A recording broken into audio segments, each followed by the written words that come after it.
Você está ouvindo Tesla Coil, a bobina do conhecimento. Ok, então como já foi falado no início do podcast, cada uma trouxe uma mulher. Então, as 3 mulheres trazidas foram a Ada Lovelace, que quem vai falar sou eu, a Vera Rubin, quem vai falar é a Laura, e a Elisa Frota Pessoa, quem vai falar é a Isabela. E a que eu trouxe foi a Ada Lovelace. Eu trouxe essa mulher porque ela foi a primeira mulher, na verdade, a primeira pessoa que construiu um código de programação, mesmo antes da existência de um computador. E eu trabalho com essa, na verdade, não trabalho, estou estudando, faço engenharia de computação e eu acho ela uma inspiração para mim, é muito incrível. E eu decidi trazer a vida dela para vocês. Então, Augusta Ida Byron King, a Condessa de Lovelace, ela nasceu em 10 de dezembro de 1815 e morreu 27 de novembro de 1852. Atualmente, ela é conhecida somente como Ada ou Ada Lovelace, e ela foi matemática e escritora. Como eu já disse, ela é conhecida nos dias atuais principalmente por ter sido o primeiro ser humano a produzir um código de computador. Ela é filha do poeta George Gordon Byron, acho que vocês já devem ter ouvido falar, o Lord Byron, e da Ana Isabella, entre aspas, Annabella de Milbank, baronesa Byron. O pai da Ada foi um famoso poeta que herdou o título de Lord do pai. E ele também herdou vários outros hábitos ruins, como de criar várias dívidas e nunca se manter em um relacionamento sério. A sua mãe, a mãe da Ada, era filha única de um casal aristocrata, que se casaram por amor, que era uma coisa bastante rara na época, visto a grande imensa quantidade de casamentos arranjados e como eles eram priorizados ao amor, antigamente. E a Annabella era totalmente diferente do Lord Byron. Tanto que o casamento dos pais só durou 1 ano, que foi o tempo exato da Annabella ficar grávida e ter a filha. O Byron esperava um menino e ficou desapontado quando a esposa deu à luz a uma menina. Augusta recebeu esse nome por causa da meia-irmã do Byron, Augusta Leigh. E também foi chamada de Ada, esse apelido Ada ficou popularizado justamente porque ele deu a menina. Porém, de forma contraditória, como eles acabaram se separando, né? Em 16 de janeiro de 1816, a Annabella, a pedido do Lord Byron, se mudou para a casa dos pais e levou a Ada com ela. E em 21 de abril, o Byron assinou uma escritura de separação e depois de alguns dias deixou a Inglaterra. Este conjunto de eventos deixou a Ada famosa na sociedade vitoriana e o Byron nunca mais teve um contato com a garota. A Ada cresceu educada de uma forma diferente das outras meninas, que normalmente eram educadas somente para o casamento. Ela teve acesso a vários professores excelentes da Inglaterra, porque a mãe era aristocrata e tinha dinheiro, então ela queria bancar isso para a filha, que ela tivesse uma excelente educação. E ela também queria impedir outra coisa, que ela não desenvolvesse a sua parte criativa, que lembrava o pai. Ela não queria nada relacionado à poesia, a coisas ligadas à arte. E privou a filha disso e só deixou ela estudar coisas como matemática, ciências e essas coisas. A Ada não era muito próxima da sua mãe. Ela foi deixada aos cuidados da sua avó materna, Judith Home. Porém, por causa dos costumes da época e da sociedade também, a Lady Byron teve de se comportar como uma mãe aos olhos da sociedade. Uma mãe amorosa, que gostava da filha e tal. E, como eu já disse, a mãe ela sempre suprimiu o lado artístico da filha, para que ela não se tornasse como o pai era. Aos 8 anos, o pai da Ada morreu. E, como eu disse antes, ela nunca mais teve contato com ele. E ela, para vocês terem ideia, ela só pôde ver um quadro que estava pintado do pai, somente depois de velha, porque a mãe não deixava antes. Ao perder os avós, aos 12 anos, a mãe da Ada herdou toda a herança e fez uma viagem de 1 ano pela Europa, com a Ada e a sua babá, o que despertou na Ada sua vontade de voar. Isso a fez ganhar o apelido de Senhora Fada, pelo Charlotte Babbage.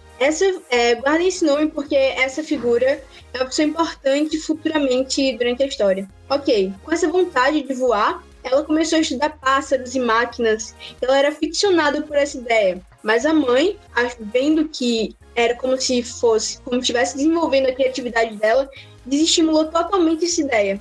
Mas mesmo assim ela continuava estudando escondido sobre a anatomia dos pássaros e essas coisas.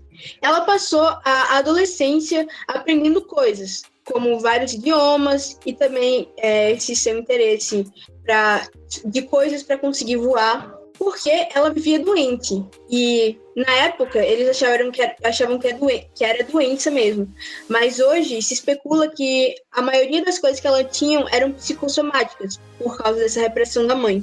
A Ada se tornou bastante próxima da sua tutora Mary Somerville, que apresentou a Ada Charlotte Babbage em 1833. Dentre de outros conhecidos famosos, a Ada conhecia vários cientistas como Andrew Cross, Sir David Bestway, Charles Weston e Michael Faraday, somente. E também ela era bastante próxima do autor Charles Dickens. Acho que vocês já devem ter escutado falar dele. Ok. A Ada acreditava que a intuição e a imaginação eram fundamentais para pôr em prática conceitos matemáticos e científicos de forma eficaz. Ela valorizava a metafísica tanto quanto a matemática, sendo ambas ferramentas para explorar mundos invisíveis ao nosso redor. Ela se casou, apesar de, claro, ela ter uma excelente educação, ela ainda recebia educação para se casar. Então, a mãe dela insistia que ela se casasse e ela se casou com William King. Não me lembro a idade dela nessa época. Eles tiveram 3 filhos: Byron, nascido em 12 de maio de 36, Ana Isabella, apelidada de Annabella, em homenagem à mãe, e o caçula, Ralph Gordon, que nasceu em 2 de julho de 39. Ela chegou a ganhar o título Lovelace depois da ascensão da Rainha Vitória, que fez uma mudança de títulos, coisas de burocracia na época, e ela acabou se tornando Condessa de Lovelace. Ela ainda estava frustrada por não conseguir seguir a carreira de cientista e decidiu que 2 horas do seu dia seriam dedicadas a estudar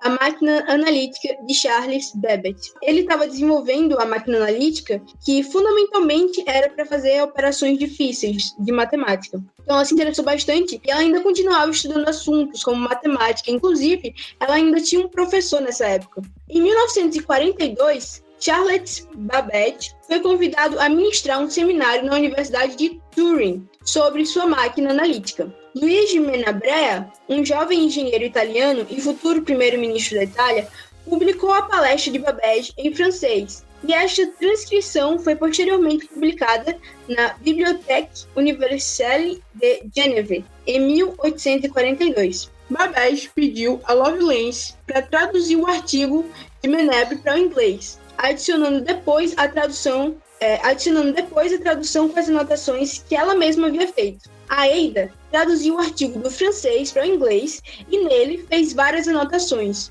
o que aumentou substancialmente o valor do artigo. Lovelace levou grande parte do ano nesta tarefa. Estas notas são mais extensas que o artigo de Menebre e foram então publicadas no The Lady's Diary e no Memorial Científico de Taylor, sobre as iniciais AAL, porque infelizmente nessa época trabalhos das mulheres não eram tão valorizados, então ela não pôde colocar o seu nome no que ela tinha escrito, foi somente AAL. E foi aí que ela escreveu o primeiro código de computação no qual ela ficou tão famosa. Em 1953, mais de 100 anos depois de sua morte, as notas de Lovelace sobre a máquina analítica de Babbage foram republicadas. A máquina foi reconhecida como um primeiro modelo de computador, e as notas de Lovelace como a descrição de um computador e de um software. Primeiro programa de computação sem existência de computador. Pois é. Mas essas coisas eram tudo teóricas, porque o Babbage não conseguiu terminar a máquina. Mesmo com a Ada e seu marido tentando investir nele para ele tentar acabar, para colocar as coisas dela em prática, porém ele nunca chegou a terminar o projeto. Para vocês terem ideia, Alan Turing tomou como uma das fontes de estudos as anotações dela. E tem uma frase dela que é bem famosa e que realmente se tornou realidade, né? Ela falava que o cérebro dela era algo além do mortal e só o tempo ia mostrar isso. Um pouco para frente, ela desenvolveu um câncer no estômago e os médicos achavam que era somente gastrite, então ela foi receitada com ópio e com um tipo de bebida que que minimizava as dores dela. E isso mudou totalmente a personalidade dela no final da sua vida. Ela começou a apostar, a pegar aqueles hábitos ruins do pai e perdeu muito dinheiro. E depois acabou se afastando dos amigos e da família. Ela morreu aos 36 anos de idade sem saber o tamanho dessa importância das suas anotações, como elas fariam diferença no futuro.